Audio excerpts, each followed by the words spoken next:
This is part 2 of merging multiple fields into a document.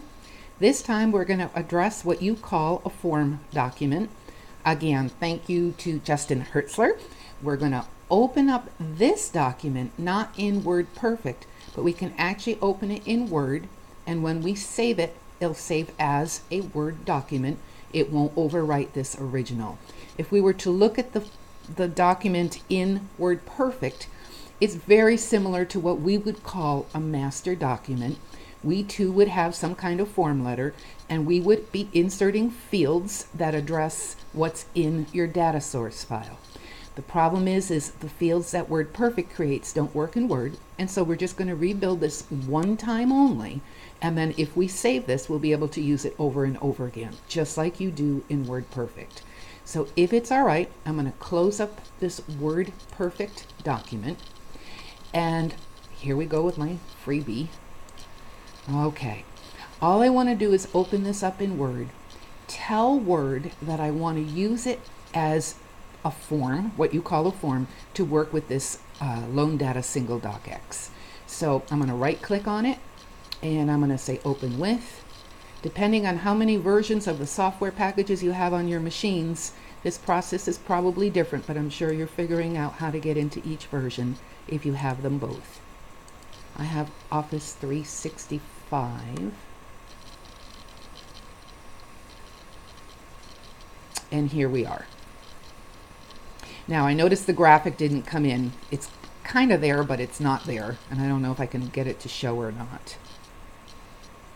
Well, I'm not going to worry about this part if that's okay. Not yet. Okay, so the first thing I want to do is I want to tell Word that this is going to be used as a mail merge document. So the way we do this is we open up the form letter without the fields, you'll notice, and we come to the Mailings tab, and we tell it that we want to start a mail merge. And it's going to be one document that you can send to more than one person over and over again. It wants to know what kind of document it is, and this one is a type of letter. And you'll notice this is dim. Okay. As soon as we pick the next option, some of this is going to come to life. So the second step is to just use this one that says select recipients. It needs to know where the data source file is. And so we're going to say we want to use an existing list. We created this in the last video. It's always looking in a location called My Data Sources, which is terribly annoying. I don't know how to stop that. But I know I saved mine on the desktop. And it was called Loan Data Single Docx. And they do have to end in docx. Notice that all of this turned dark. Okay, it now sees the data source file. It's paired with this document.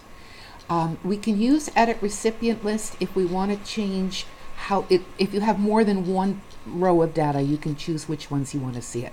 But in this case, it's just a single one. That may not be useful to you. Now, there are certain things that can be added, but the one that you're going to be most interested in is this one that says merge field.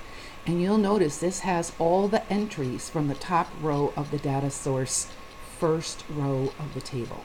So I'm going to position my cursor. I think here it looks like we need a person's name, so I'm going to say insert a merge field, and I'm pretty sure that's the borrower's name. And let's see, a loan in the amount of dollars. Okay, let's see if we can find a field for that. Total loan amount. Okay. Now you'll notice it's kind of hard to see where these things are. Yours were in red.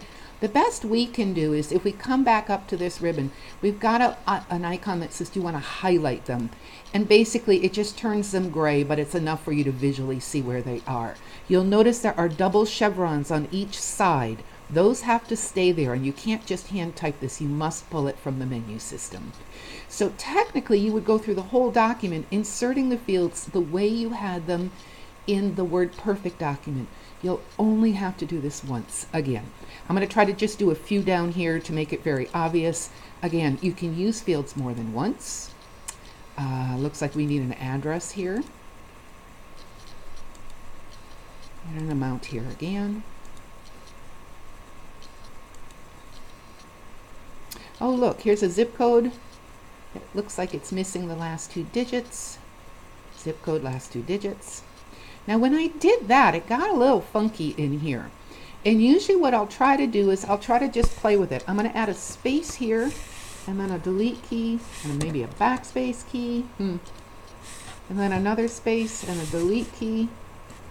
No, that's not working. Okay. When it looks really funky like this, I've got to suspect maybe some of the formatting didn't carry over correctly. So I might undo a couple of moves here.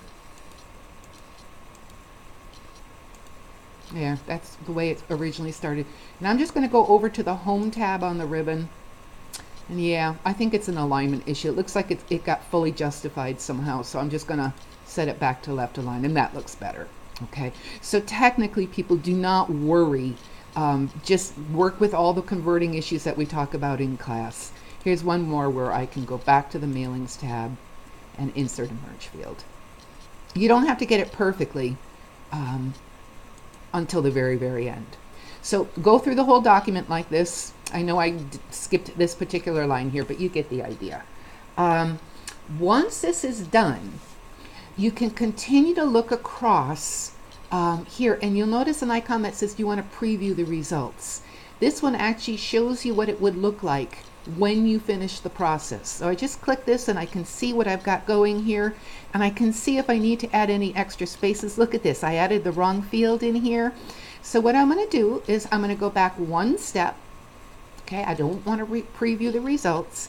I'm going to highlight this entire field. I just drag my mouse across the whole thing. You have to get the field plus the chevrons, and it will turn a darker shade of gray. I don't know if you can see this, but this is what we're looking for. I'm going to hit the backspace key, and then I'm going to put in the correct field. So don't talk and chew gum, Jesse. Total loan amount. Okay. And then I can preview it again. And so I can go back and forth at this stage until I get all the spacing and everything just right. When I'm happy, I'm still not done. I got one more step to go, and that is the very last button on the ribbon. We need to finish the merge. And you have 3 choices. You could just print the document. We tend in Word to do like multiple rows of data, so we choose something called Edit Individual Documents. It just throws the results in a new document that we can either throw away or save if we wish. So I'm just going to click Edit Individual Documents. It says, do you want to merge all the records? Again, that's because we do mass mailings a lot with this feature. You don't have to change anything. You can just click OK. It kind of gives you heart failure when you first see it, but then I think we're okay when we're done. This is the final document. And I can tell, you can't really see it in this video, but at the very top of my screen, it's calling this document Letters 1. And that means it's the first time we've combined the data source and the master document. This is the one that you can send to the printer to distribute. You can save it if you wish. Now that I know it's fine, I'm going to pretend that I printed it. I don't need to save it. So I'm going to close it with a Control W. Don't need to save it. And I'm brought back to the master document. And this is the one where I've got the form fields on it. This one we need to save. This is going to be your final piece of this process. This you can use over and over again now, as long as your data sources have that table-like format with new data in it. So I'm going to do a File, Save As, back on the desktop. Now I want to call it Home Loan Docs Single Merge, okay, but I need it to be a Word document. I'm not going to keep this extension called Form, okay, but what I can do is just have it be part of the name, okay, and then it will add docx at the end of it. And that's it. I'm going to close this document, and if I can find this, I believe it's right here. Here it is. So here's the original files. Here's the last 2 files. Usually these will have W's on them. I've just got lots of versions of software going here.